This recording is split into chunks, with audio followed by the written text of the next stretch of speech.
Ladies and gentlemen, it's WrestleMania season again. We have a lot to watch this week. Oh my gosh, it's wrestling. We are the three not so wise men. We gonna do what no one else can.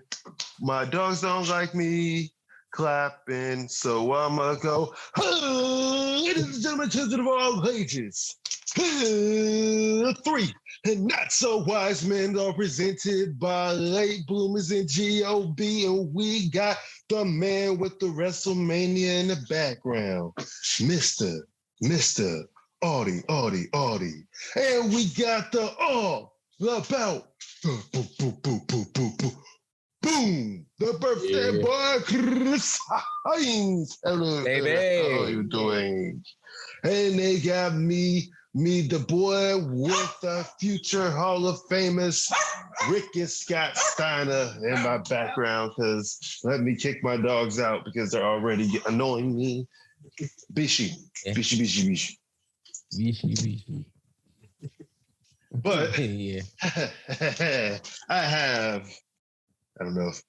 Man, it's just, I'll do it some other time. That was Steinerception. Yeah, I know. Steiner. Yeah. But how are you guys doing today? How have you guys been? Busy. Away for a little bit. Yeah, we've been busy with life. Yeah. It's WrestleMania. And yeah, it is WrestleMania time. So I feel biggest night in sports entertainment. So I feel like just hopping straight into this. So the betting odds for Brock Lesnar is that he is a plus 200 underdog to win the WrestleMania match. Wait. Hold on one second. The betting odds for WrestleMania. Yes. A wrestling event. Yes. WWE. Yes. Predetermined. Roman Reigns is negative 300 as the favorites for his match. Bianca Belair is the favorite in her match. Bianca is the underdog by plus 325. And Charlotte is plus 350 as the underdog for her match, which also, I guess that would make Sami Zayn. Sami Zayn is the underdog with plus 200, against Johnny Knoxville. Wait. So that means Austin Theory is probably an underdog for Pat McAfee. Yeah. Oh, okay. Like you said, I don't know how they got betting odds on something that is predetermined. I know what it is. I know what it is. This is WWE trying to figure out who should they fire as writers. They're going to find out, okay, if a bunch of people bet right on this, hey, guy that determined this match, you're fired. I think that's what he's not doing. Even. I think this is how they make so much money. Like, that's the only way. Because, who is betting on this? I need to know the person. I need to know why. We need to have an in-depth. We know why. We know why. Addiction. You know who too? I am going to go ahead and do some investigative journalism, and we're gonna get to the bottom of who's betting on these odds, why are they betting on these odds, and has anybody actually won big on these odds? Oh, I'm pretty sure, and I saw something about that on the last pay-per-view for AEW, they had betting odds. And I thought that one was a little more compelling because of the simple fact that sometimes with AEW, you really just don't have an idea. But with WWE, you pretty much see where the fuck this is going. Especially like this, we pretty much have an idea that that Roman is going to win this, right? Yeah. I think we're all in consensus, especially with news of Dwayne "The Rock" Johnson coming into WrestleMania 34 next year. So we kind of see where this story is going, right? Is the tribal chief going to be dethroned by the Brahma Bull? The Brahma Bull, the original head of the table, because that's how that's going to go. The High Chief. If you're watching Young Rock, on NBC, this isn't a plug, but it is a really good show. It is. I started watching it and I was like, I thought it was more because, Rock probably about to get into politics or whatever. So this was like part of his rollout. Then, that was the rumor back then when it first came out. I mean, yeah, I can see why that he could potentially make this a slight rollout. Yeah, but if it's a good show, that don't even matter. This could have been a roll. This could have been a rollout for his energy drinks. If it's a good show, I'm like, you know what? I'm gonna watch it, and since this is good, I'm gonna purchase a couple of energy drinks. So I gotta watch it. I started watching the first episode, and but NBC put out great shows anyway. But yes, they do. But we're not talking about them anymore. Yeah, we're not. We got. They're not gonna pay us. They're definitely pay us. I know. At least give us free subscription. Peacock, right? Hey, give us free Peacock. God damn it! Yeah, give us. Never mind. I don't think you want that chat. Yeah, you want to think nothing. Never mind. All right, let's get back to wrestling. And these betting on predetermined matches. Nah, you are. There you just. Yeah. I don't get it. But betting odds, yeah, my bet is for it to be a really great show. Really great. I think that's more so of a prayer for me. Well, I mean, because I was looking at the cards, and it's like, night one, I don't think is going to be as big. But before we go into the card, I feel like we should go into the Hall of Fame. Yeah. Where we have new inductees. Let me get it since I changed my thing. We have Bron Breakker's father. Went out. You went out.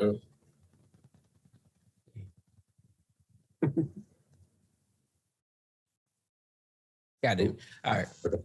So I'm going to keep this going for a second. Yeah, we got the Steiner brothers. Yeah.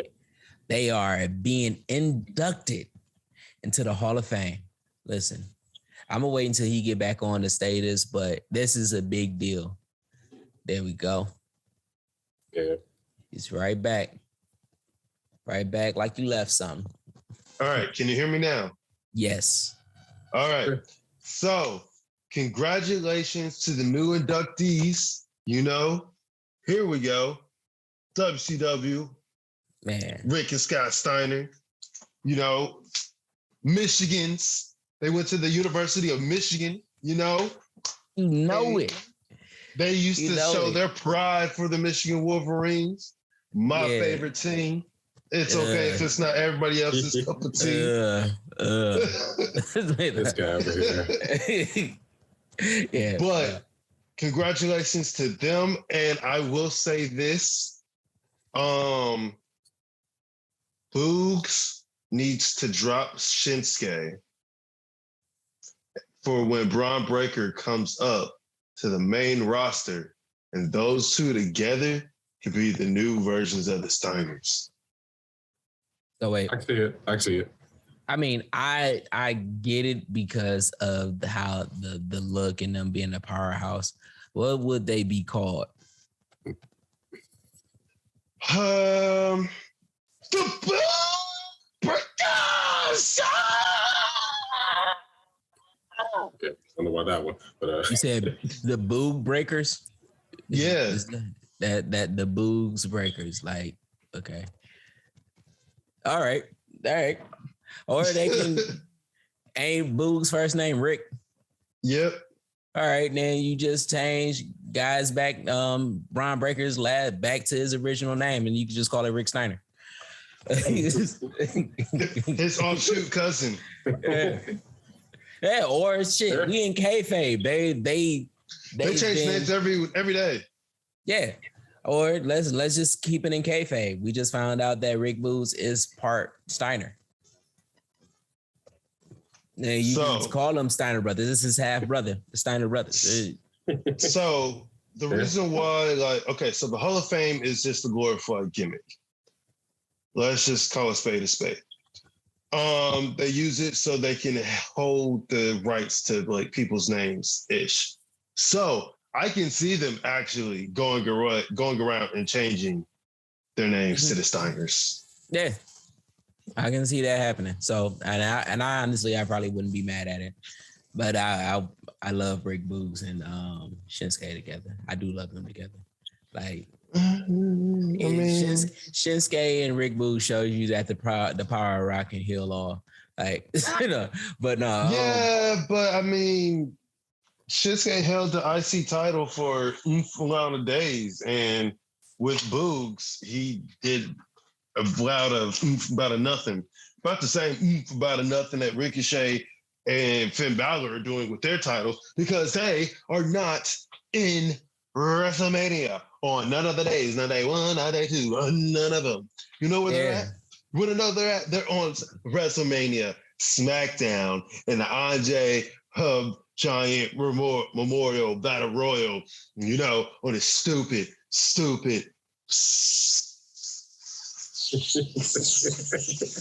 Didn't Ricochet just get beaten by Austin Theory yesterday? Yeah.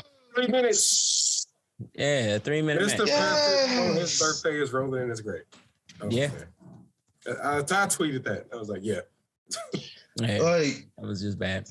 I want to whoever I want to go and Will Smith, whoever, decided not to put those two on the show. Yeah. Yeah. They acting real Chris Rockish. All right. Had to get into the show. There you go. All right. Yeah, and this was after Ricochet, after they said, oh, we're going to give Ricochet a run. They did say that, right? They said that they seen something in him. They're going to give him a run just for him to lose to Austin Theory right before WrestleMania, which means that Austin Theory should get a title shot, right? Yeah. Yeah. See, okay. I wish. And go ahead and put the title on Pat McAfee. I wish the WWE would treat their titles like New Japan does, where the champion wins, he wins, but he might lose in a tag team match. If he loses in a tag team match, then guess what? That person, if he gets pinned in the tag team match, that person who pinned him gets a title shot. Or he'll just keep winning, and then in a non-title match, somebody might get a surprise roll-up for 1, 2, 3, and that person then gets a title shot somewhere along the lines. I wish they would kind of adopt that mindset, but I know they're not wrestling. They're not wrestlers. No, but that they are literally entertainers. You know what? That's hot. Sports entertainers. That's But here's the thing. That's the idea that they have been trying to put forth. They just never follow through with it. I've heard about that rule thanks to the WWE, because I don't watch New Japan. So I heard about that rule thanks to WWE. Oh, you mean this stupid title champions, whatever the hell they're calling it now? No, if champion contenders match or something like that. Yeah, that stupid thing. No, I heard that when people get a pin, they go, I beat you, I deserve a title shot. And I only seen them actually do that a couple times with very few people. Other than that, it don't really matter. Just imagine how good that concept would be married with AEW's ranking system. Yeah. And it's like, yo, any Joe Schmo can, like, indie worker on 239 on down can get like a quick little match with somebody, and oh my God, they could a quick little 1, 2, 3. They get a title shot. That would like put somebody on the map. Of course, we know that they're going to lose it, but that's elevating people. I don't know. Yeah. Or shoot, let's just keep it there, and they get it. All right, somebody out of the blue. Let's say Marco Stunt. He gets a pin with. He gets re-signed. No, let him be independent, and he gets a pin on Hangman and a Page, and that either boosts him up in the ranking system where he's the number one contender, and the person that was originally the number one contender can challenge that, and if he lose, and if Marco Stunt wins, he definitely keeps that spot for the championship title, or if Marco Stunt loses, he's now number 2 instead of number 1. Like, cause I feel part of that, and then I don't but I don't mean that it's either just, this just has to be like, sometimes it would be smart if, let's say, Hangman and a Page, like if they want to transition off of Hangman and Marco Stunt gets the pin, he gets the title shot, somehow he wins. That number 1 contender definitely wants Marco to win because he feels like he could beat the shit out of him, so he lets him go.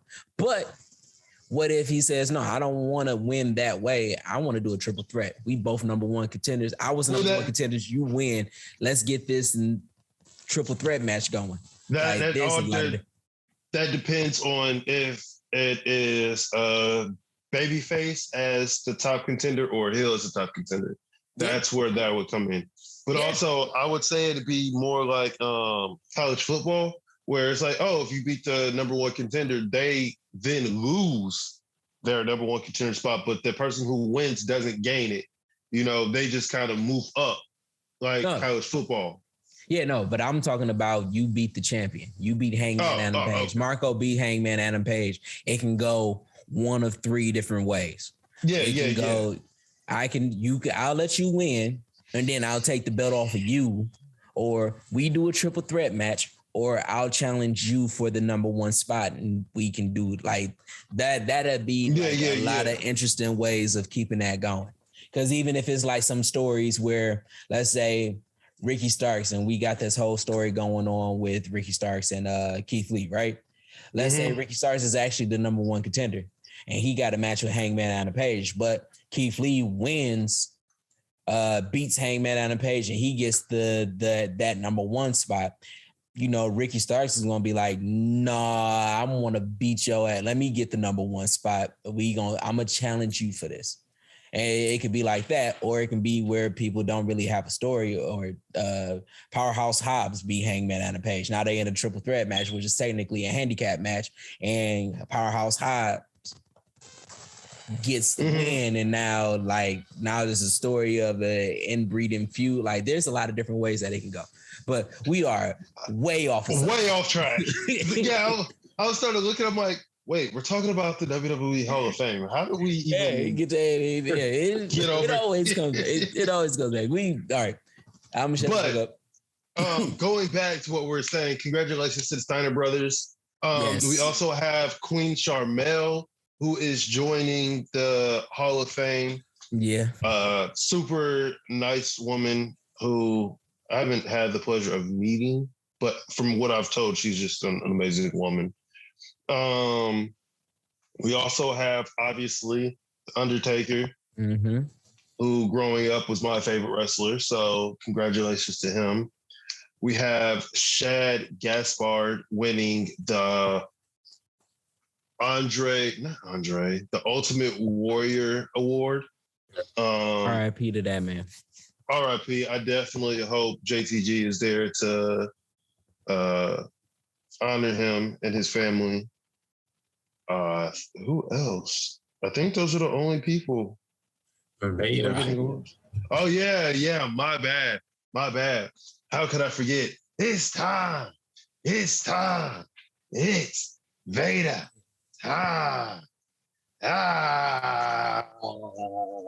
Yeah, like I said, about time. It's kind of like a kid's show. I need you to tone that down a little bit. The Acclaim do it, so it's the Vader claim.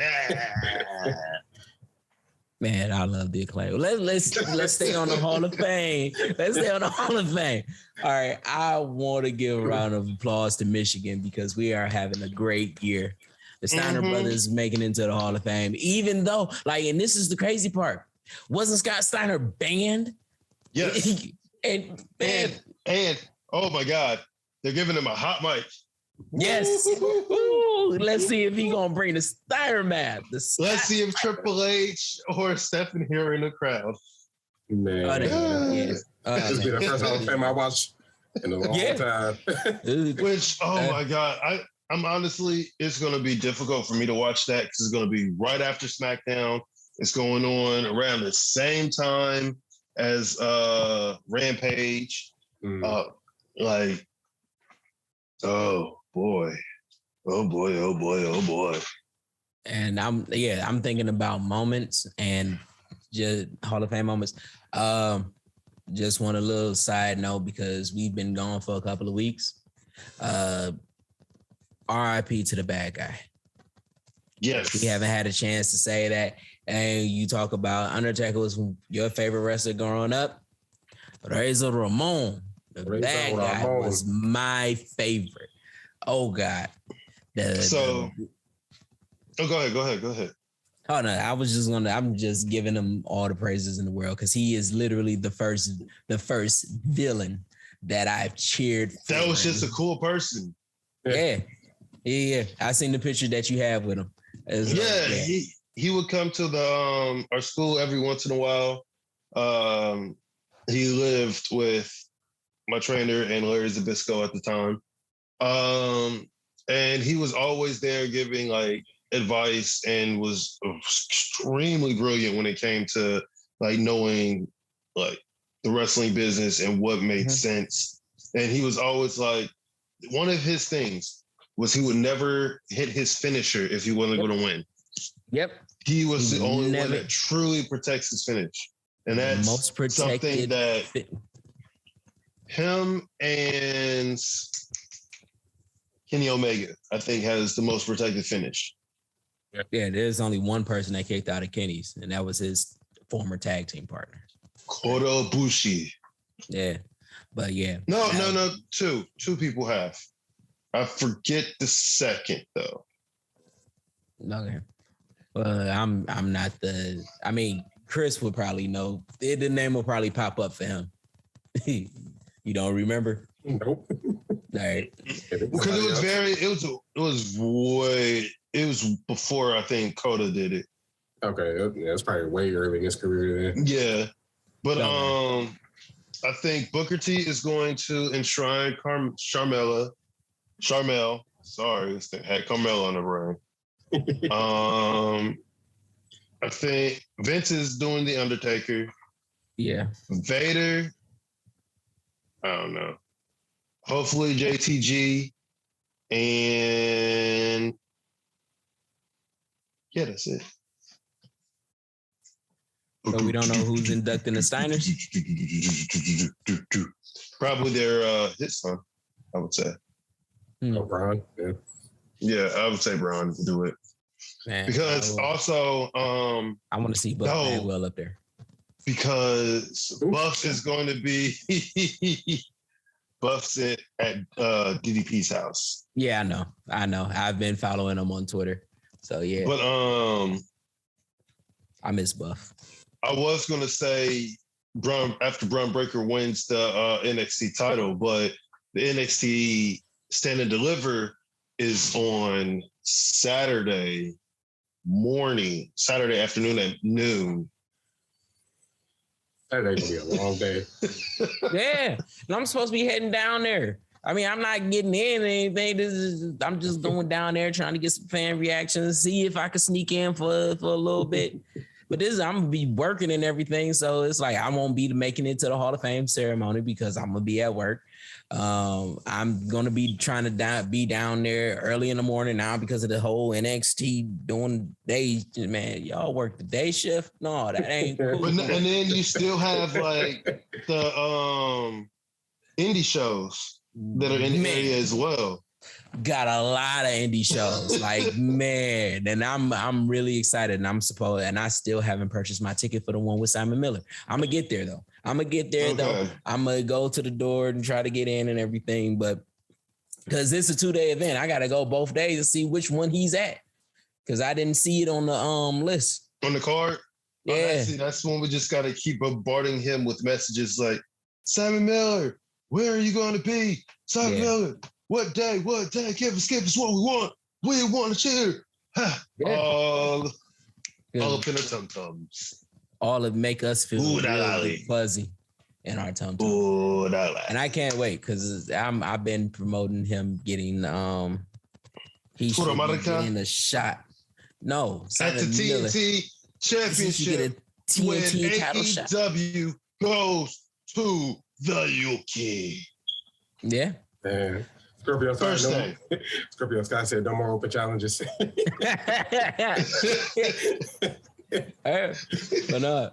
But yeah, I got him doing that, and I'm also trying to get Kip Sabian back on TV because I miss that guy. I mean, he did have some cryptic things on the YouTube, or not on the YouTube, on the Instagrams. So, oh yeah, no, he liked my tweet, and he was like, there was something that he had posted like after I tweeted like more TV time for Kip Sabian because I do that every Dynamite, like Tony make that happen, and I think that it's about to happen. He done took the box off. Yeah.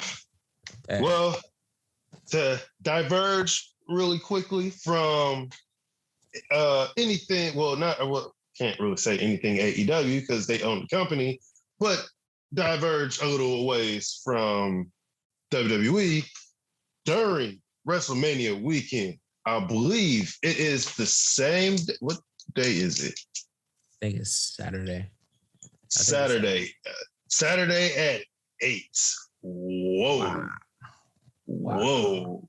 They are going. Damn. Yeah, that is what is this? ROH Supercard. Yeah, at 8:00. I was gonna buy that. I'm like, I thought it was Friday. Oh man. No. I know, right? I know, right? I'm looking at it right now and it says April 1st. You can still buy it. You can watch WrestleMania on Peacock. True. April 1st is Friday. But we have a lot of AEW guys on the card right now. Of course. For the ROH Pure title, we have the champion Josh Wood. I don't know why I got that little thing. Versus Wheeler Yuta. For the interim ROH Women's title, we have Mercedes Martinez versus Willow Nightingale. Jay Lethal is facing Lee Moriarty. We have Ninja Mac, and his opponent is TBA. We have Joe Hendry. His opponent is TBA. We have Swerve Strickland versus Alex Zane.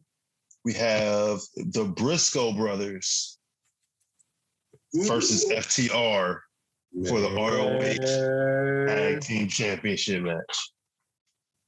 Ooh. Yeah. Yeah. Ooh. Okay. I cannot wait to see that. And then our final match is the champion Josh Gresham versus Bandito for the ROH World Championship. Yeah, they finally getting that match. Yep. Yeah. I'm really excited about this. I'm at work, so I won't be able to watch it.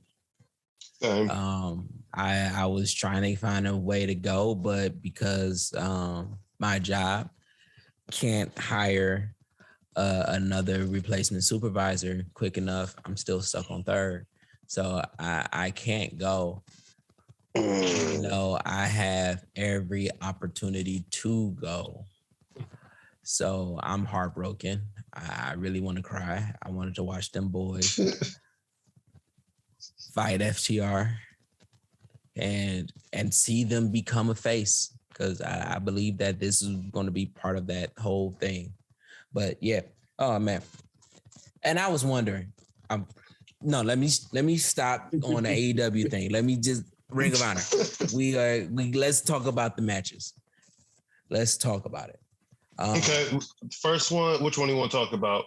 Wheeler Yuta. Yeah, let's start with him. Okay, he's not winning. Yuta is not winning. No. Yeah, I don't see a lot of the AEW guys besides for Jay Lethal versus Lee Moriarty, because that's AEW versus AEW. Right. Of course, AEW is going to win that one. But I think that each and every one of them are, well, not every match, but some matches are going to play into AEW stories like Yuta. There's no coincidence that he just left the Best Friends because he wants to join the Psychopaths. I'm not calling them what they want to be called. The Psychopaths. The Blackpool Combat. What if afterwards, Wheeler Yuta is laying in the ring, William Regal comes out and just slaps him in the face again. I think that is. And then he slaps Josh Woods. Oh, I can see that happening. Josh Woods and Wheeler Yuta having this dog fight of a match, bloody and everything, and then William Regal comes out and recruits the both of them. Mm-hmm. I can see that happening. Because the whole thing is, what's the real deal with ROH? Like, is this the developmental of AEW or is it its own entity? Right. I think that is. Okay. I think that this is about to become literally like SmackDown and Raw. It's going to be two completely different brands. I see that if Tony Khan is the fan that I think he is, he hates the fact that Survivor Series is the way that Survivor Series is. I think that he is literally going to find a way to create his own Survivor Series based off these brands, but he can't do it without making some superstars along the way. I don't think that this is going to be a developmental. He got too many freaking developmentals. You got Dark Elevation, and let's keep it a buck. Rampage is definitely a form of developmental. They are breaking new stars. Like I said, it gives that warehouse Fight Club type feel. So they can, give these people give them looks on TV, give them like their TV reps on that. But I think that is literally going to be Ring of Honor as this big brand, and they're going to be treated a little differently than AEW as far as how they're going to market. Mm-hmm. The Ring of Honor rules about how the matches go and all of that, I think they're going to lean heavy on that. I think heard that they're not going to be actually getting a lot of people under contract. Yeah, I think that it's going to be a lot more like, if you're available to work, then come on. And that's how they can do it with the AEW guys. It's like, yo, if you want to go down there, if you're free, go ahead. Yeah, y'all already on a contract. If y'all need some TV time, hey, listen. Like, that's where I think that Brian Cage is one of those people that is going to find TV time here more so than on AEW. I think that a lot of stuff that their big names are going to be on AEW just so they can build star quality, star power.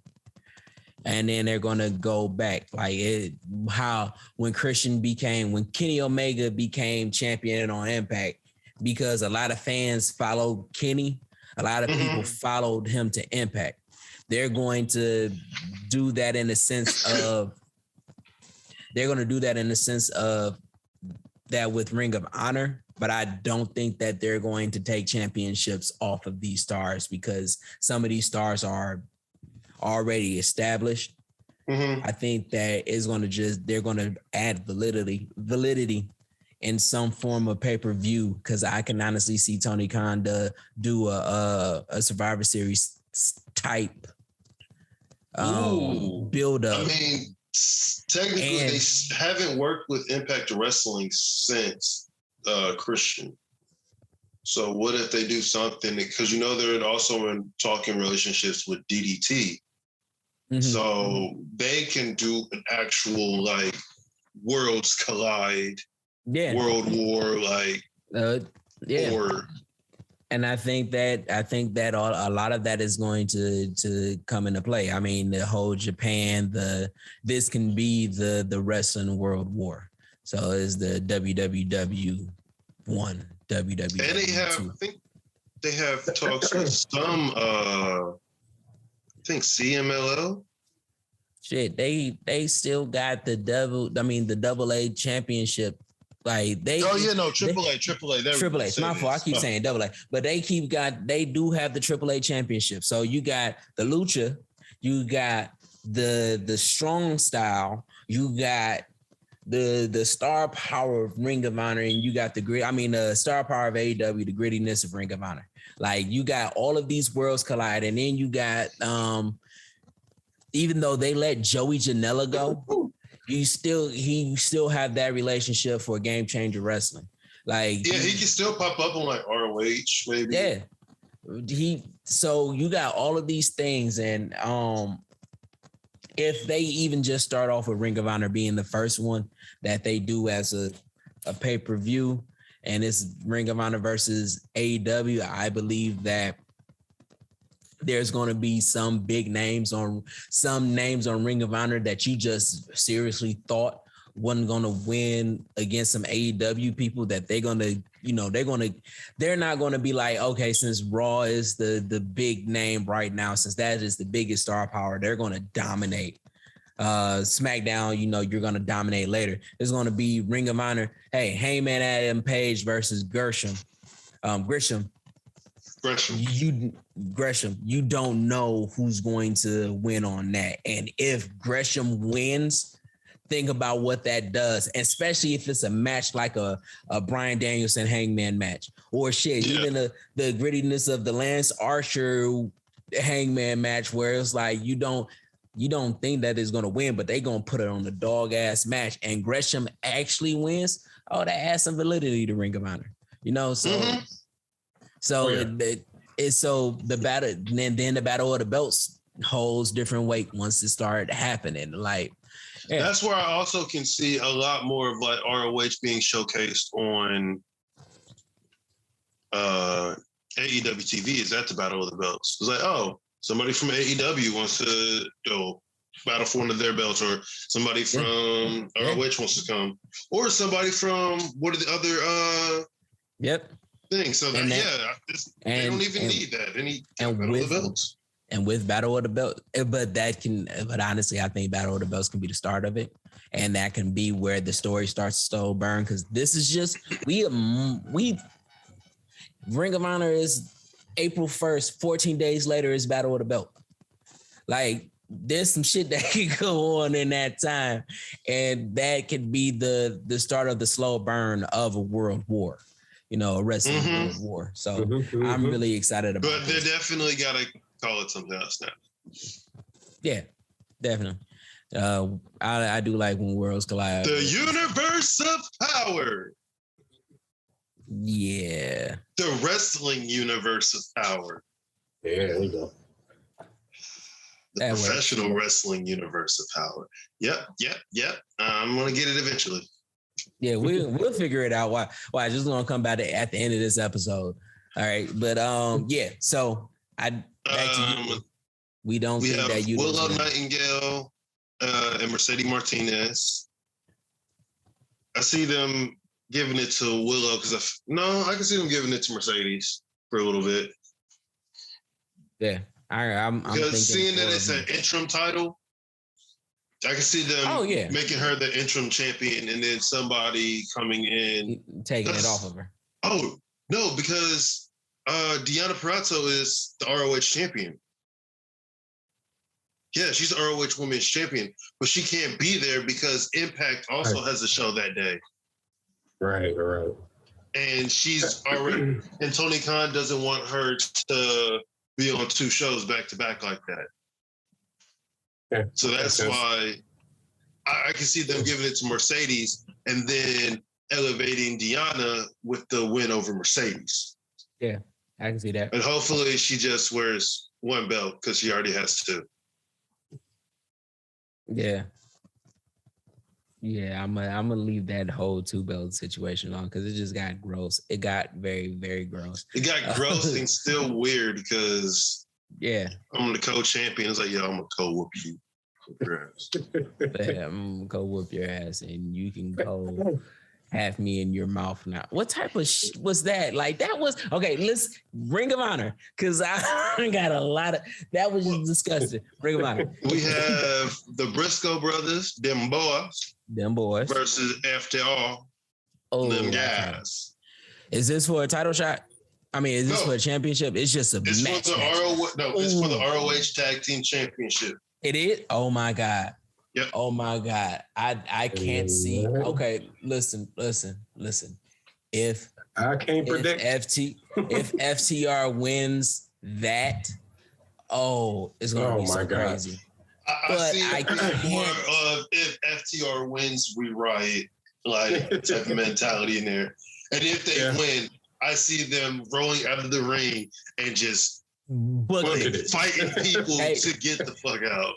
But that's one of the things that they've been doing when they not on AEW, when they go into different venues and events. I've been literally seeing them smacking fans. Like they go in and they argue with the fans and fight with the fans. So I remember when old boy jumped in the ring and tackled Bret Hart. Mm-hmm. Yeah. Oh, yeah. It was the Revival in there throwing those haymakers. And then Teddy Hart as well.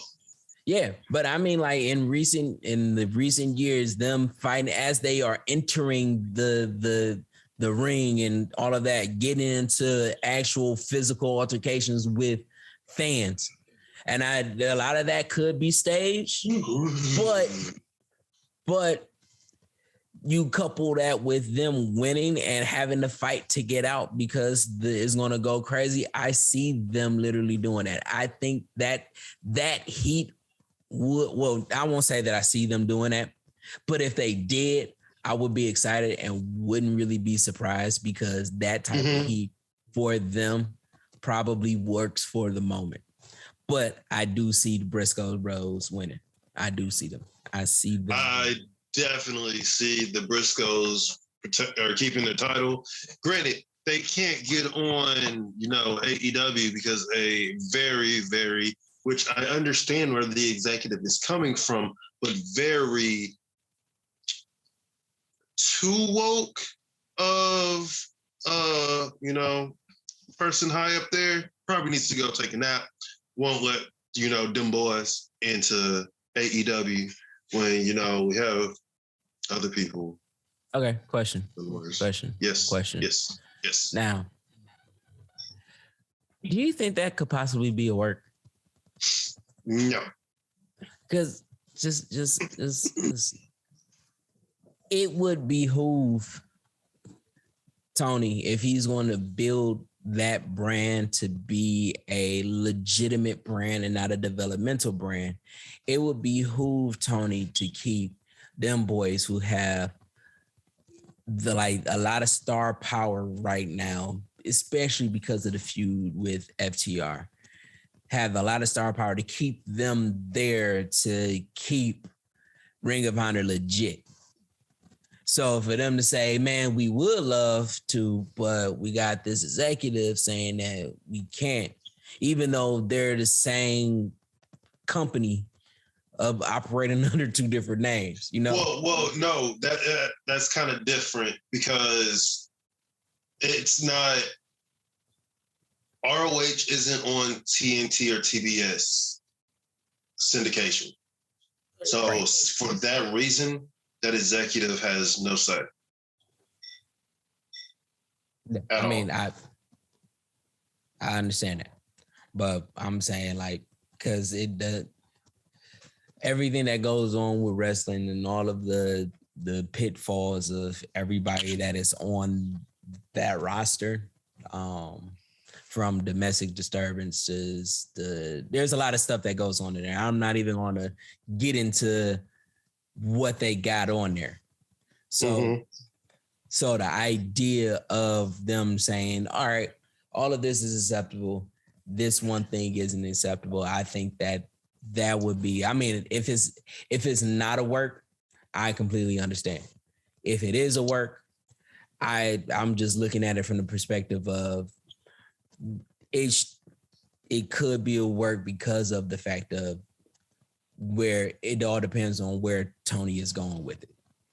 Because but I don't see question. I'm not work just because like overall blowback that he would receive, I feel like wouldn't be worth it, honestly. Oh, I believe that there's also some works that have been done that has never been stated as a work. You know, they just keep the fans guessing on if that is or if that isn't. So I do think that some of that stuff happens. Like shit, people still got the conspiracy theory that the Calgary screw job was a work. Yeah. Yeah, and if it was a work, man, that did what it was supposed to do. If it wasn't a work, man, that was still crazy. But we will never really hear the true answer on that. So even if it was a work shoot, the fact that it was still a work is crazy to even believe. So I just believe that some things, even if it is a work or a work shoot, they're not going to say because of the fact that it takes away from the allure of that moment, like the Calgary screw job, like the pipe bomb. How much of that was a work? How much of that was a shoot? Like you gave him the opportunity to say it. So this is part of a work. You intended it to happen, but you didn't expect him to say all of that. So that is a shoot. Or did you really expect him to say a lot of that? Like that whole thing, because people say that, or even Paul Heyman talking about Vince's dad rolling in his grave. How much of that was a work shoot? Even though it came out that Vince knew that he was going to say something and he wanted him to go deep, he just didn't want to. It was like, I just surprised me. But I think that some things. Even Paul Heyman saying that he'll never tell that if Brock was supposed to beat The Undertaker to beat a streak, if that's a work or not. He says, you'll never know. Yeah, so I think that the magic of not saying it it's amazing. So because it's always good to be guessing, because that means that you're engaged. Yep. And then we also have the champion, Jonathan Gresham versus Bandito for the ROH World Championship. Go Gresham. That should be Gresham. Yes, go Gresham. Even though Bandito is pretty cool as well, but we're Team Gresham over here, you know? Yeah. We didn't do Lethal and Moriarty. I just kind of, it's just going to be a really good match. Also, another thing, I see William Regal coming out there and smacking Lee Moriarty and then smacking Jay Lethal as well. Wait, but isn't Lethal in a part of a story? Who did he just fight last week? He fought Adam Cole. Yeah, it was Adam Cole. But there's something. It's something Lethal. It's not Jay Lethal. It's Strickland and Lee. Yeah, they got a whole story with the FTR. No, Lee Morty. No, Lee. No, I mean Keith Lee. Keith Lee. Yeah, okay. Yeah, I forgot there's a lot of leagues going on around there. Yeah. I see why WWE is like, oh, we can't have people have the same names. Yeah. You know, Keith they Lee. need to just go out and have people have like Mark as the name. Yeah. Mark. Gunther McGillicuddy. All right. But no, I see. I don't know. Jay Lethal is going to win this because actually, Jay Lethal is Mr. ROH. Yeah. Like you can't have an ROH thing without Jay Lethal. Yeah, I know, and I'm glad that I asked that because I don't know the history of ROH, and I definitely don't. I got small knowledge of Jay Lethal, so for him to be considered Mr. ROH is okay. That adds to the fact of shit. If they do a Worlds Collide thing and Jay Lethal is already in AEW, but he defects to Ring of Honor because he's Mr. ROH, that just makes for more compelling. But also, what are they going to do about what is that? The group called the Impact Wrestling? No Honor, something about honor.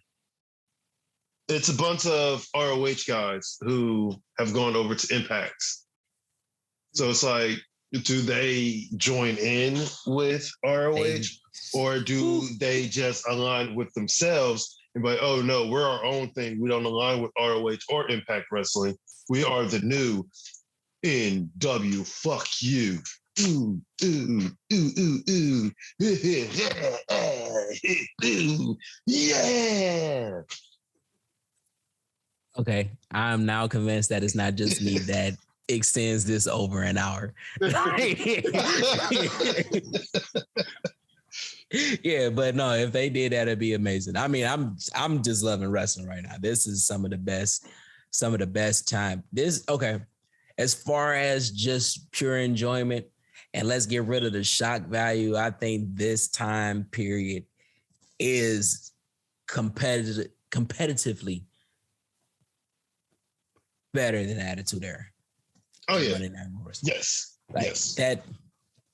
I think that. I mean, but that's because it's like 17 different wrestling people on TV, so you get to see a lot of it. So yeah, but no, this is like the best time to be alive. This resurgence is amazing. All right, but that's it for the Ring of Honor card. Yes, that is it for the Ring of Honor card. All right. Now that we done took a 40-minute detour from Ring of Honor, let's head back to the matches of WrestleMania because we haven't discussed them at all. All right. So for night one, we have Charlotte Flair versus Ronda Rousey for the SmackDown Women's title. Obviously, Ronda Rousey's won. I don't even need to. Oh yeah, I see it being Ronda. Charlotte just did an interview talking about her. She feels like her title run is going to be forgotten about, even though she enjoyed all of it. She felt like her title run is going to be forgotten about after everything happens. So I mean, you've won I know, and you've won a title almost a million times. I mean, like which one? Of course, people are going to forget. I've forgotten like all of your title reigns, and it's not because you're a horrible wrestler or anything. Because you're a great wrestler. It's just that you've had a lot. So I actually have to sit down and be like, okay, this is her greatest one, but I don't have that type of time right now. But that's probably one of the things that she really tried to do, because that was one of the issues that she said. She was like, the whole story between her and Becky, that should be a memorable thing. She's been trying to get Naomi for like the last 5 years. So now that she was able to actually have that match, it was something that I think this was one of the ones where she just had a checklist of stuff that she wanted to do. And now that she got it, she feels satisfied, but she also feels that all of it is going to be underwhelming. Like her legacy, even though her legacy is so vast, this one moment that actually mattered to her, this one is not going to be as impactful. And she's facing, not that satisfaction. She's satisfied by completing her goals, but for her goals, she wishes this build, I guess, was probably a little bit better. Because it's Ronda Rousey. They've already had a fight, and she knows that everybody's wanting Becky Lynch versus Ronda. But I now understand why they didn't do that, because Charlotte is the ultimate heel. Like, she is just really good at getting under people's skin. Everybody, even though Becky Lynch is supposed to be a heel, everybody they just love her. They still love her. Even though this go around with Bianca is kind of cool. There's people that is not liking it, but there's people that are booing her. I'm people.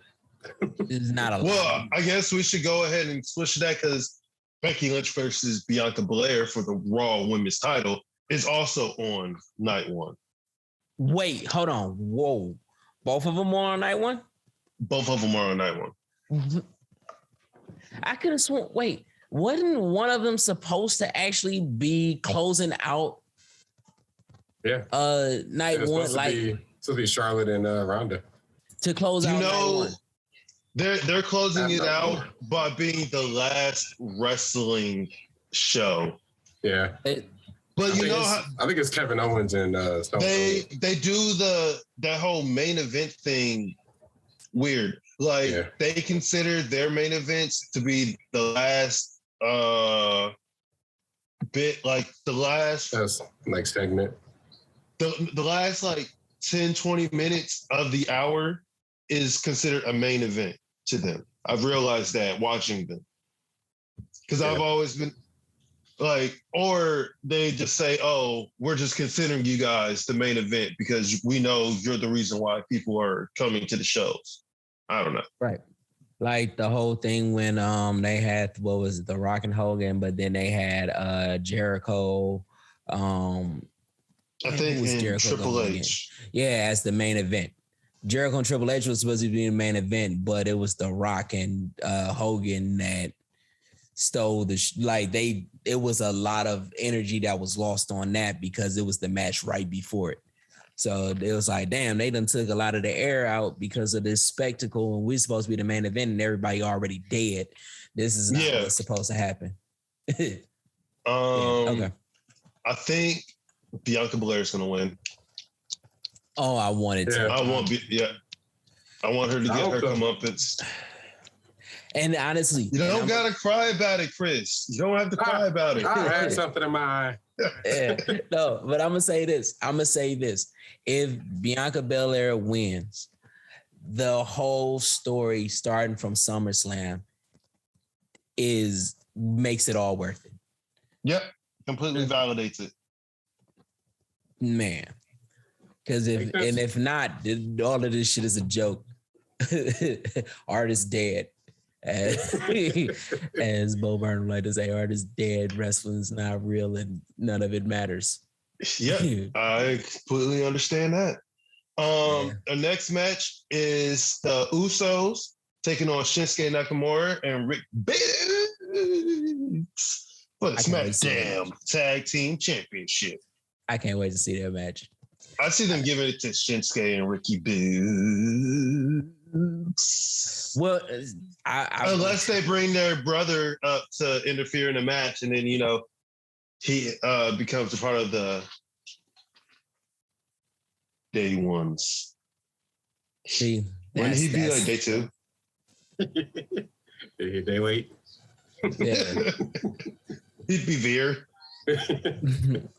Listen, I'm not gonna talk about Veer because that's but I think that the Usos wins this because I think that the Tribal Chief wins. We'll get to that later, but I think that I have an idea what's at play. I don't think that. Oh, wait a minute. If the Usos lose and Roman wins, how is he going to look at his family? Because he already threatened kill them on several different occasions. They ain't got no choice but to win. Yeah, I mean, let's be honest. his other cousin, she ain't been doing nothing either besides getting engaged to a ninja. I mean, but I don't think they really care about her. And there's nobody Nina but Tamina, okay? Who do you think's gonna win, Chris? Usos. All right. So we have 2 for the Usos. And I'm This why I wish they would have had Seth Rollins and Kevin Owens win the Raw Tag titles. So they could have had another champion versus champion match at WrestleMania. And Usos win those. Yeah, no, that would make sense. And they just unified tag titles? Wait, yeah. Yeah. Would have made more sense. Half blue, half red. Yeah. Make them like the double purple. dragon colors. Do purple? How about purple? Purple works? Yeah. Yeah. We also have Drew McIntyre versus Happy Corbin. And then nope. And then I don't even think they have a pre-show lined up because that might be the pre-show. I didn't even know that match was happening. I'm not gonna lie to you. You didn't know that match was happening? They done did a build for it and everything. I haven't even been invested with Happy Corbin like that in recent weeks, but with the Royal Rumble and Drew McIntyre beating the old boy was like Mad Cat Moss. Like that was which they're about to break up as well. Yeah, I thought that was over. It wasn't over. This is the whole big dog food stuff all over again. I won't talk about that. It should have been over a while ago, but it keeps going. McIntyre. I'm rolling with Happy. What? Hey, I mean, I side with the heels for the most part, and I don't like Drew McIntyre. He keeps coming down with a sword, and that's the only reason why I think he's going to win is because they stole a sword. But then again, they're still SmackDown, so he might get it back. He looks like a mixture. He looks like a mixture of Kurt Russell and Mel Gibson, and I don't like that. I can see that. He looked like he could be in Lethal Weapon and Escape from New York. He looks like Snake. It's just things that bothers me with Drew McIntyre. And then he's Scottish, Irish, Gaelic. Like I don't. Hey. You're not being racist, sir. Not being racist. I don't know what he is. That's what I'm saying. Gaelic people are really nice. I have never met someone from Ireland. Actually, no, I have. Or is he from Ireland? I don't think he's from Ireland. I'm sorry, people, if you're international and we are being very American and not knowing geography. But anyways, we also have our education system. Yep. Indiana's trash. Detroit is garbo. Beyond trash. Yeah, but anyway, what's the next? We have the KO show featuring Stone Cold, Steve Austin. How do you think that's going to go? I think Stone Cold's just going to stump a blood hole. Hey, Canada, his ass. Can I get a hell yeah? I'm siding with Can I get a hell yeah? I'm siding with Kevin. See, Kevin gonna give him that stunner and then give him the finger as he rolls his big ass out. Here is that's what should happen. Something when Seth Rollins was still like in that whole, is he going to be a part of that segment with Stone Cold? I thought about it. I was like, all right.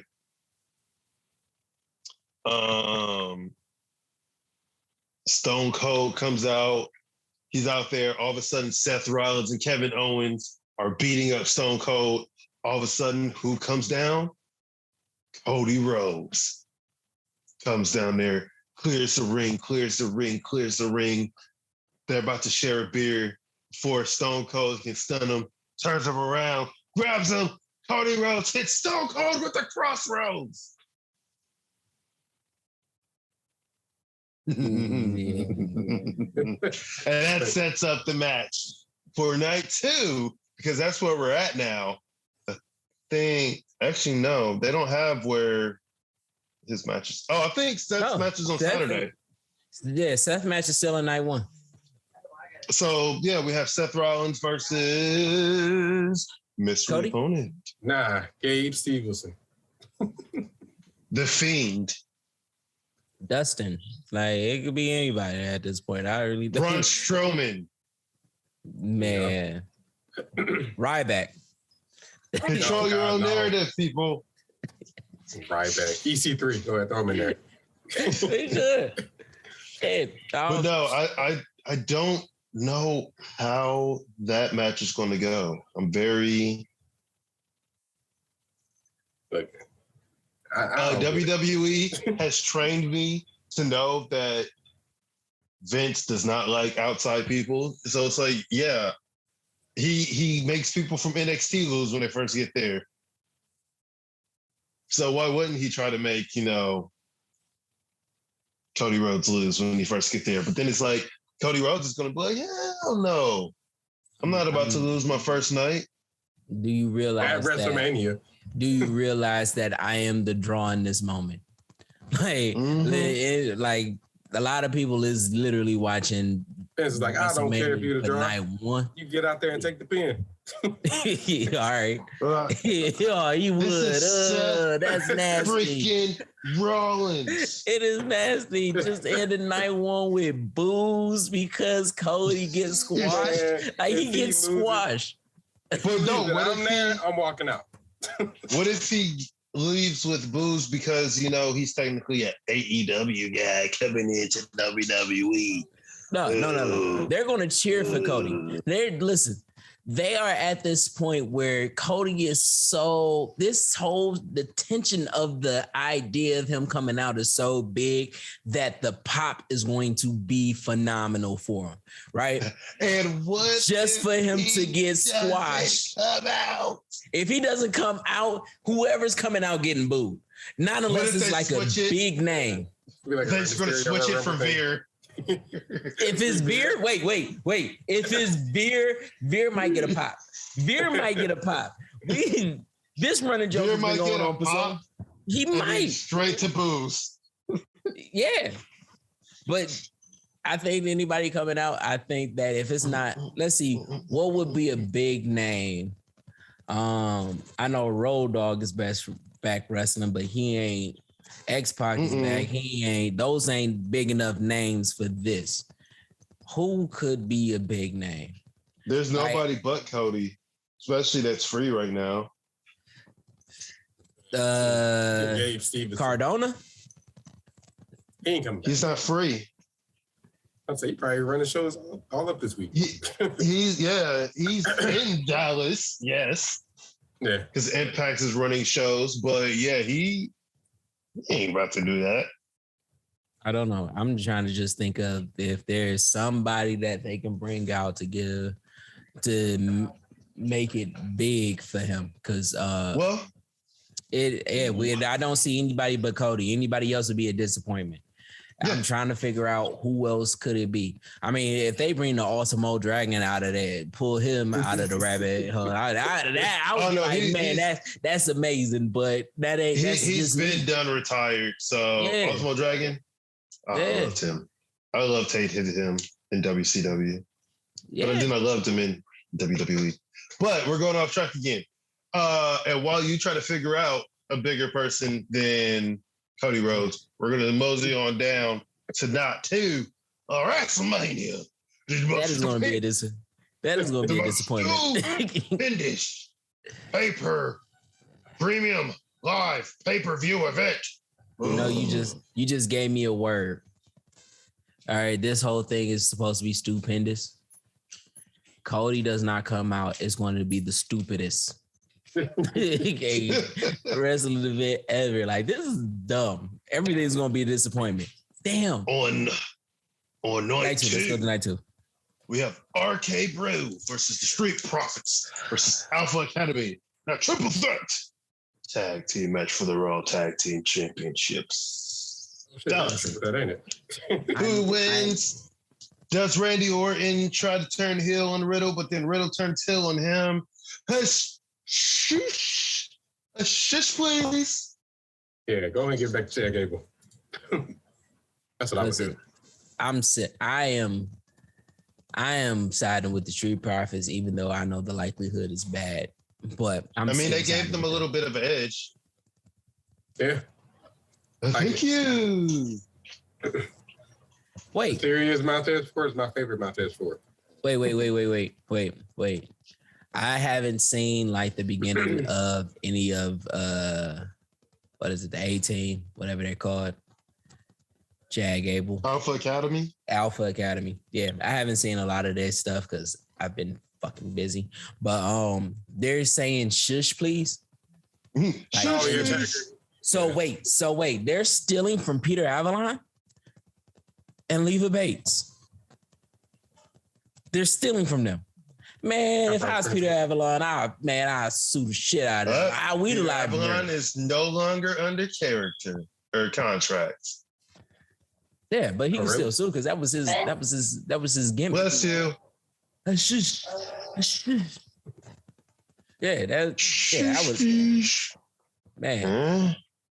wanted to throw that out there because I definitely see. I don't know. I don't see RK Bro winning, but I mean, everybody's going to go crazy for that. When Randy goes into the zone, you know, he's. Man. I'm never gonna watch that. That'd be evil. Like, man. Yeah, I actually need to sit down and watch that as well. Yeah. Then we have Carmella. Who did you say? Zelina. CT, who did you say? Yeah. I'm gonna go with Alpha Academy.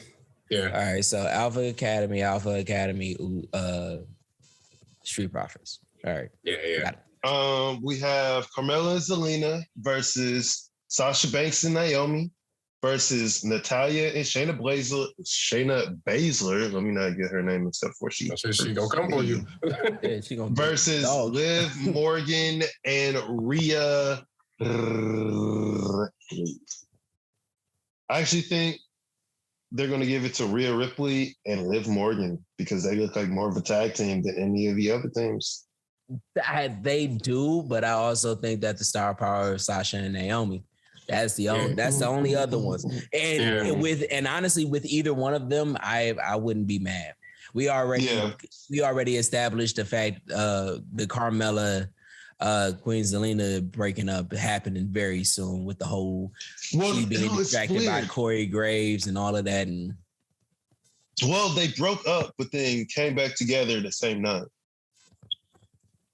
Yeah, so they're definitely winning. And I still don't understand why they don't just make Shayna Baszler and Ronda Rousey a tag team. It's right there. It's right there. And why they move just like Inner Circle 2.0? Huh? All they have to do is just add Natalya to it, and then they could just be the, I don't know, Canadian, the fight beater up her clubbers. Yeah, I could have came up with a lot better names, but I just don't really care to.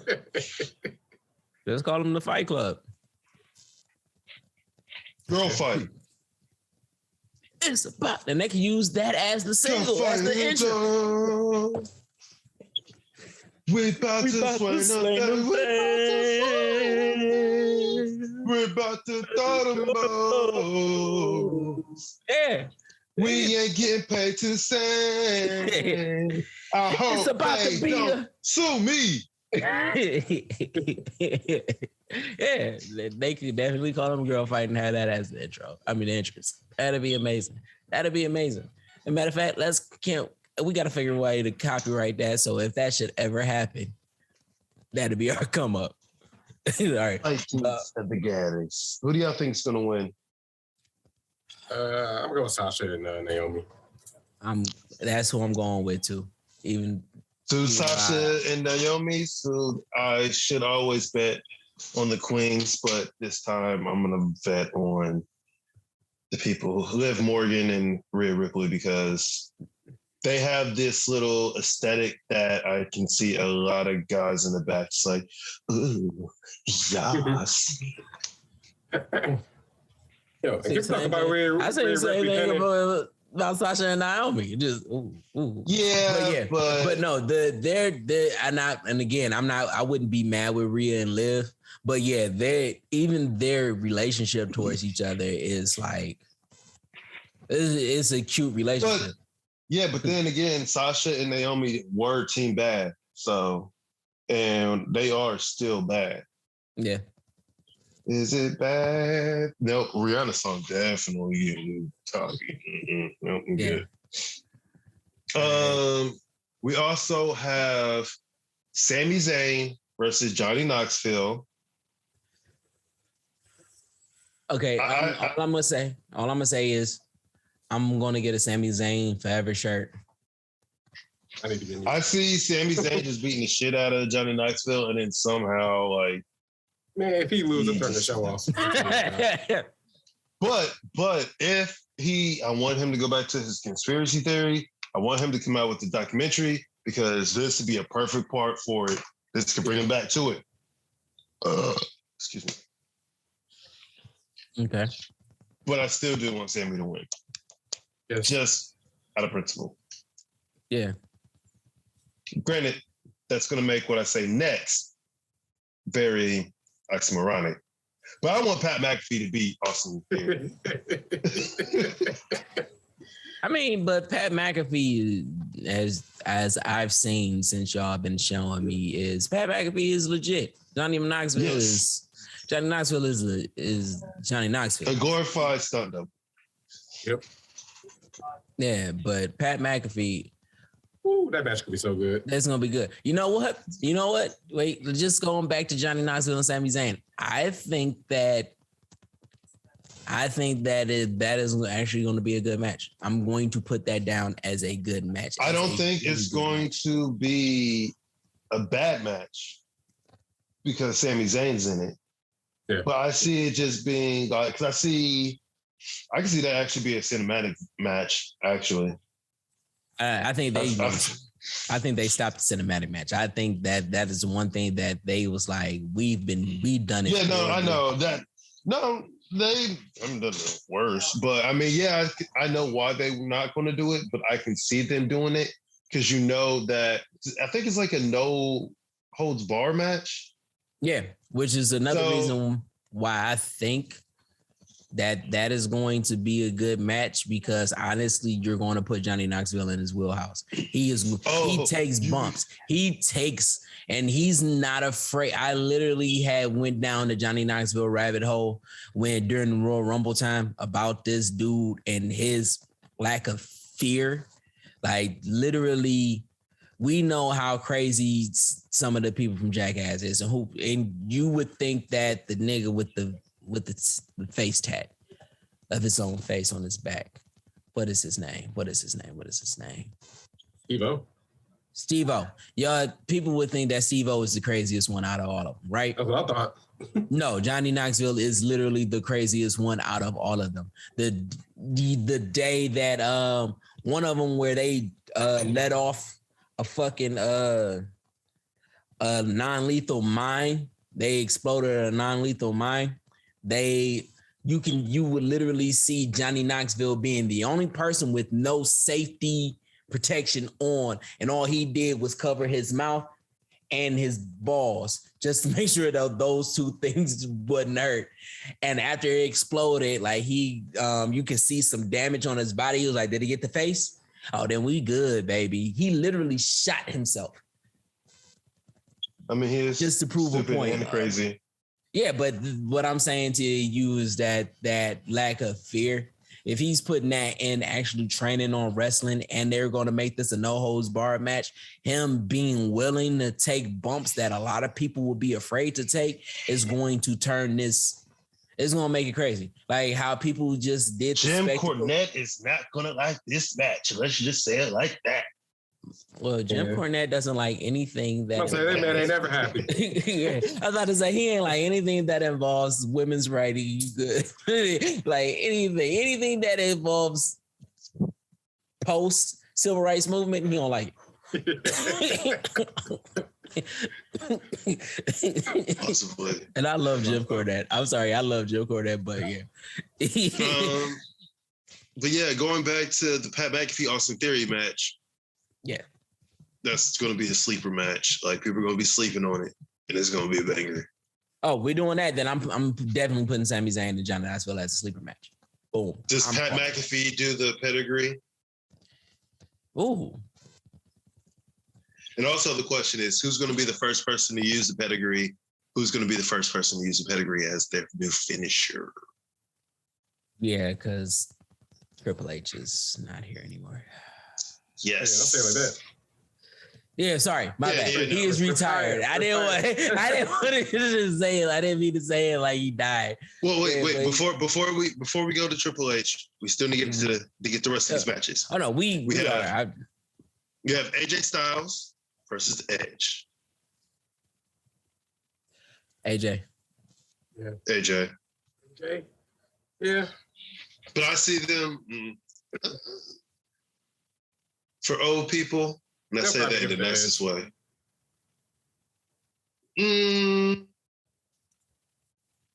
Well, isn't he coming off a loss? Who did Edge feud with with the last feud? It was The Miz. No, it wasn't The Miz. Was it The Miz? Yeah, it was The Miz. It's The Miz. Yeah. We're wrong. Okay, so he won. Yeah. I could see them possibly, but they love AJ too. So yeah. I'm getting the Styles. Yeah. Oh, ooh. We also have Roman Reigns versus Brock Lesnar for the unified titles.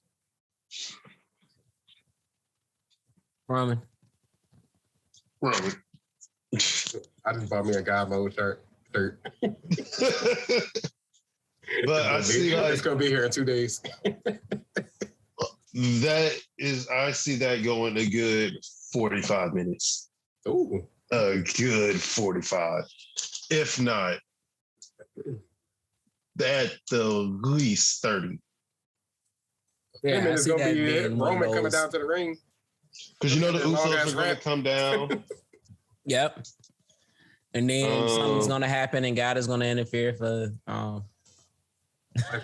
Roman. Yeah. He's going to thank him. Yeah. And then all of a sudden at the end of it, if you smell what the Rock is cooking. And he just shows up on the Titantron. Like, the Titan. He showed up on the Titantron. He's going to stand at the end. He's going to stand at the entrance and he's just going to look at him and he's just going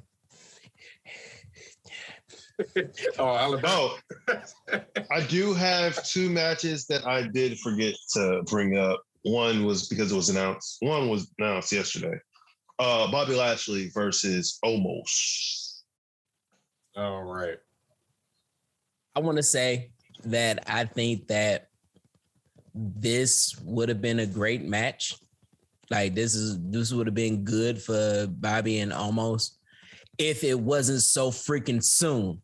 God damn it. Omos is just getting his bearings. He is just becoming one of these dominating figures, and you're going to put him against the Almighty, and you're going to make this be this big thing. And I wanted to see Omos dominate a lot more, but now he's going to be put through the fire, and I feel like it's too soon. Will it be a great match? Cool. Yeah, it probably is going to be a great match, and Omos is going to come out as looking like he could look like he's this big thing, but he can also look like he can bleed. Like, and that takes away from a little bit of the mystique. But I do think that Omos is going to win for the push that he's getting. Yeah, I do too, and it's a shame because we need to do better by Bobby Lashley. That's another thing. Bobby deserves better. Yeah, he lose his title. Nope, he didn't win. Go straight at the Roman. And then the last match I forgot to mention because it was just I don't really care is on day one, night one. It's Rey Mysterio, the Mysterios versus the Miz and Logan Paul. Skip. All right, cool. Yeah. Going back to Roman Reigns versus Brock Lesnar. I cannot wait to see that barn burner of a match. Like, people thought they couldn't get it more like amped up to make people want to see the fight. A lot of people want to see the fight. This build has been amazing. I And love it's this like- Brock. I love this Roman. It's so good. But my question is, like, where do they go after this? Because it's like, I know they're building Drew McIntyre. I know Cody Rhodes is going to be in there. Seth is probably going to be in it. But who knew, unless they bring up Braun Breaker? Got me. I don't know what they do after this. You know what they do after this? Rock, build up for this is going to be one of their rare year build-ups. But does he hold the conjoined title for the whole year and he's just wrecking shop? Yes. Beat everybody though. Because I think that there's going to be well, all right. The way I see it is that if this lasts up a year, if this is going to be a year match, right? This is going to be that build up for 1 year. I think that they take it off of Roman after a year. Give it to The Rock. Rock is a transitional champion. He gives it off into Brock, Seth, whoever they are going to push next. I ain't like him taking it off in SummerSlam. I don't like it now. Oh, wait. So there is some precedence about them taking it off of the big guy. Yeah. Yes. So yeah. I'm Cena. Yeah. And so The Rock does it again. And then SummerSlam, he loses it to whoever, and that's going to be the start of the whole another WrestleMania period. So that's my thought. Okay, well, those are some good thought processes. I still like, man. So we have SmackDown. We have the ceremony. We have Saturday. We have the NXT. Then we have WrestleMania. Then we have WrestleMania again. Monday, we have Raw. Tuesday, we have NXT. Wednesday, and this is all for next week now. Next week, we have AEW. I'm like, oh my God. That's legit a whole week from Friday. Legit since Monday, really. Yeah. Of just straight wrestling. Woo, what a time to be a wrestling fan. What a time. What a time. So I guess we're done with the WrestleMania talks for now. Yep. We should go ahead and talk about Triple H's retirement, I guess. There's really nothing you can say that hasn't been said, but I just want to say thank you, because without Triple H, and this is after his wrestling had already ended, with him going to like NXT and shaping that up and trying to be progressive. And he's actually technically done it, because all the people who are champions right now were in NXT. So, yeah. I mean, I didn't know that Roman was in NXT. He was like, he wasn't there long. Yeah. He started in FCW, and then FCW initially then changed to NXT. Mm-hmm. Like, they were all in FCW, and that's like Seth Rollins was the first NXT champion. And not too long after that is when they, I believe, debuted as the Shield. Yeah. Yeah. Okay. I remember a lot of that. But yeah, that is less and not just, a lot of them. I mean, they're all champions now. Shoot. a lot of the big names in AEW right now are NXT. Like he had that eye for that talent, and he helped cultivated them because honestly, there was a lot of them looked a lot different. A lot of them look a lot fresh. I mean, they taught the indie workers how to work like the WWE style, and they've been able to merge the two in a pretty good blend. And he created a fantastic team because shit, William Regal has his hand on fucking Bryan Danielson. Like that is a lot to say. Even with because CM Punk was NXT at one point, right? No. He wasn't. He came directly from Ring of Honor to the main stage. Yes. He went from Ring of Honor to ECW. ECW. Okay, that's the okay. All right, so yeah, but shit. But even with that, once Triple H put his hand on him, even though a lot of it was trying to bury him, it was like even their story. He did a lot of that. Yeah, but even the CM Punk story was compelling because of Triple H. Like if he didn't become the villain in that's I don't think CM Punk would be the CM Punk that we all knew. Because Triple H plays a really good villain. Yeah. When I first started watching wrestling again, it was SmackDown? It was like, okay, what is this? It was Triple H when he turned on Randy Orton. After he won the world title. I was like, that's when Randy Orton became my favorite wrestler. Yeah.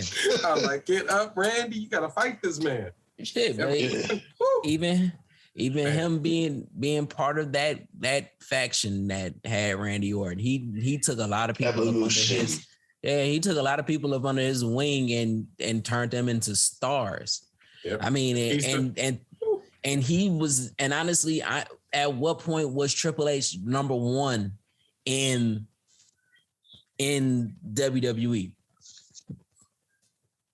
A lot. A lot. No. Number one, going against Stone Cold, going against because after both of them had left for a while, and Triple H, it was Cena. There was a nice little in between because it was that was when Randy Orton and like Batista were really starting to find their own. Yeah, I'll give you Triple H was like beating the Undertaker. He was beating whoever else was going for the titles at the times. Yeah, that was a rough patch. And that's a thing.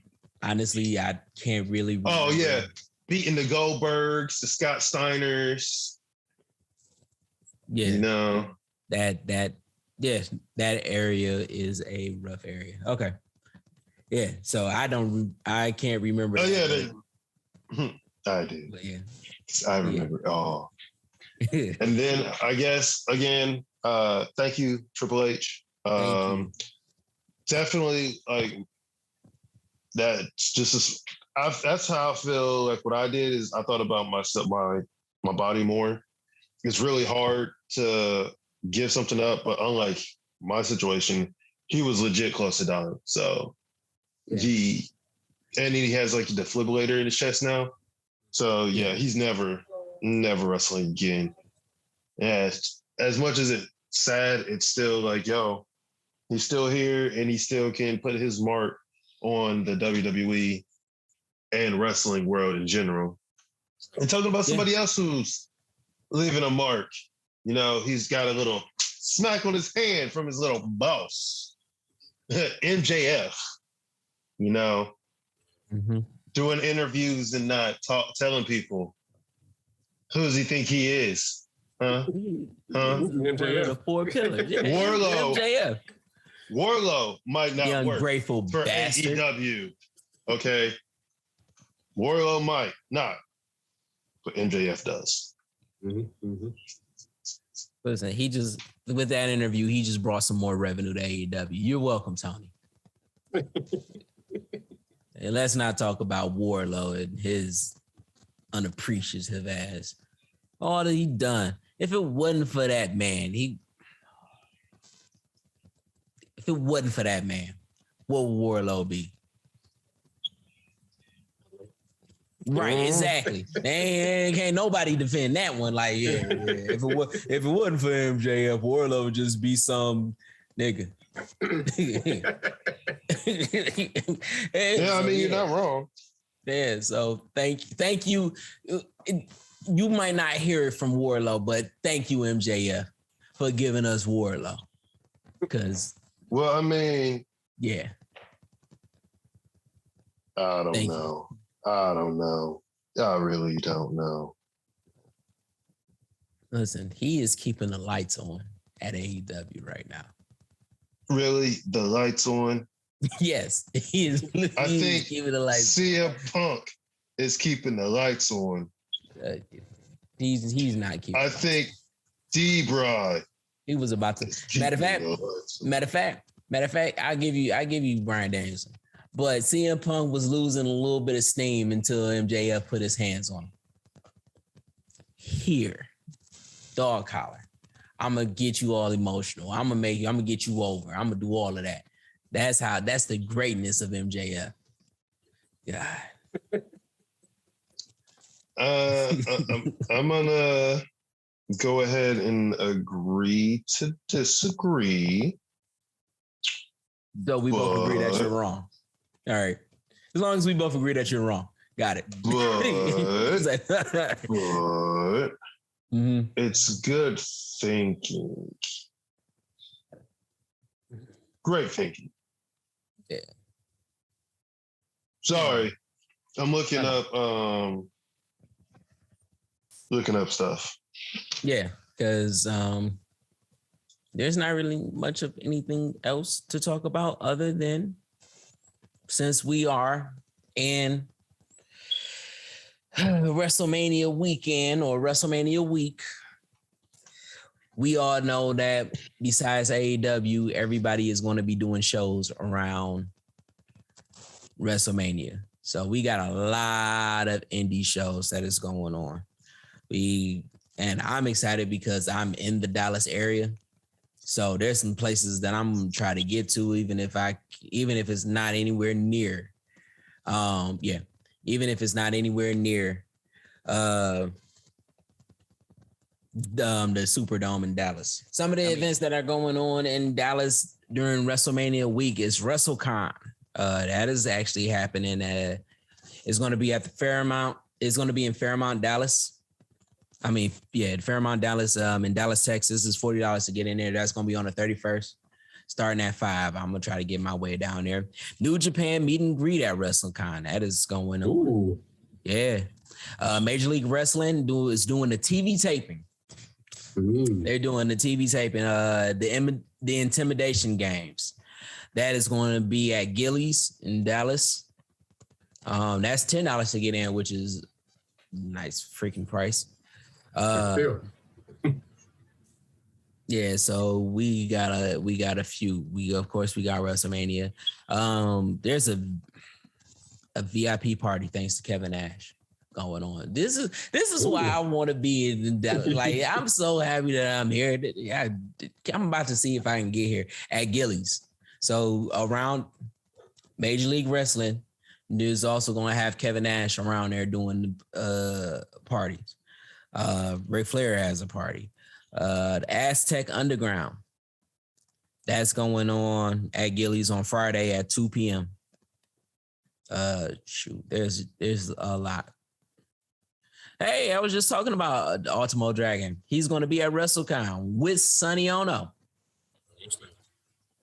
So yeah, at 1:00. Oh, I'm definitely got to get down there. Definitely. You don't know how much I'm just. The LWA is doing that one night at Texas Mania. Mm-hmm. This is down the street from where I'm at. It's going to be in Cooper, right off of Cooper Street in Arlington. That's literally down the street from where I'm at. So I'm about to put that on the list. I got to write that down. Mm-hmm. There we go. Inspire Wrestling presents God Forgive, Inspire Does Not. That's going to be at the Knights of Columbus in Arlington. We got WrestleMania Shutter Slam. Is going to be in Fort Worth at the Ridge Leah Theater.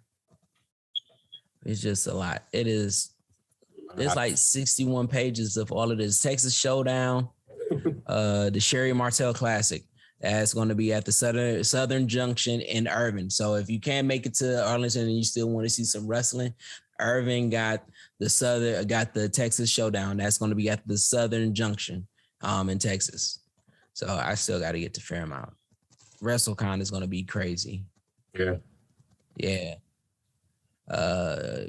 I'm trying to find a lot of different names, but I can't remember the list where we're going to put out a list. That's one of the things that we're going to do. We're going to put out a list on Twitter, on Facebook, on Instagram. We're going to put out a list giving all the names of stuff that are going out around that time. Yeah, because we have a list somewhere. I just misplaced it. So yeah, and hopefully if you're in the Texas area and you're watching this, you see me. If you see me, stop by, say what's up, because you know I'm very approachable, even if my Capricorn face doesn't always look like it. Like I know I'll be walking around and just don't talk to me. I get that face, right? Yeah. And then I start talking to people and hey, how you doing? And they like, he's smiling. He ain't as bad as he's. Why do you always look mad? That's what I used to get at the job. I'm like, why are you always mad? I'm like, I'm happy. You know? But yeah, so we're gonna come out with a list. We're gonna make sure that we have it out before everything goes on so we can give it to whoever wants to see. Again, we had CT, he had to leave, business to take care of course, but this is another episode in the books. Sure. I honestly can talk for about 40 minutes more because I got some things that I got to rant about, but I'm going to save that for some actual video. It involves people like Eric Bischoff and Booker T. Yeah, all right, I'm just going to say this one thing. I find it funny that Eric Bischoff is talking about AEW is lacking creativity, considering the fact that his whole model for the WCW NWO thing was what he took from New Japan. And, you know, there was not an original thing that has happened with WCW at that time, but he talks about creativity. I swear, when you get a check from WWE, they must really take care of you. They must really take care. That man just been talking. All right, but that has been another episode of the Three Not So Wise Men Talking Wrestling. I know I haven't said it for the last couple of weeks, but I'm saying it today. If nobody told you that they love you, this podcast loves you, especially you, the one that is listening right now. If nobody said that you are awesome, you are listening to this podcast, so obviously you are awesome. You know, we don't just let anybody listen. Yeah, it can be special. Yeah. So, you know, so fuck the haters. If you got haters in your life, do Will Smith to those Chris Rocks. Yeah, but no, we want you to understand that, you know, life is never bad, and you always got somebody in your corner. That's us. We're rooting and we're cheering for you. If you are attempting to actually follow a dream, let us know, because we root for you, because we are all chasing a dream right now. So we got your back. We want to let you know that you got this. It may seem hard, but the hard part is the process. When you get to where you want to be, everything becomes easy. So, you know, just get over the hump. But until next time, we say be safe, you know, enjoy this week because it is a lot going on. And I want y'all to do what you love doing, and that's watching, being a part, listening to this podcast, or doing anything wrestling. So, peace out. Peace.